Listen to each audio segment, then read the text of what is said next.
Ito yung lugar kung saan nangyari ang insidente.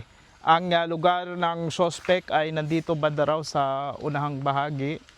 Ayan, lumakad dito hanggang sa umakyat dito sa lugar ni Lolo, at saka nagtuloy-tuloy daw yung suspect papunta dito sa loob ng bahay ng biktima. Ang bahay kasi ng biktima, mga kapobre, ay bukas itong gate kahapon, at ayon sa witness, nag-uusap nga sila ng biktima o nung lolo, then dumating yung suspect na may dalang kutsilyo.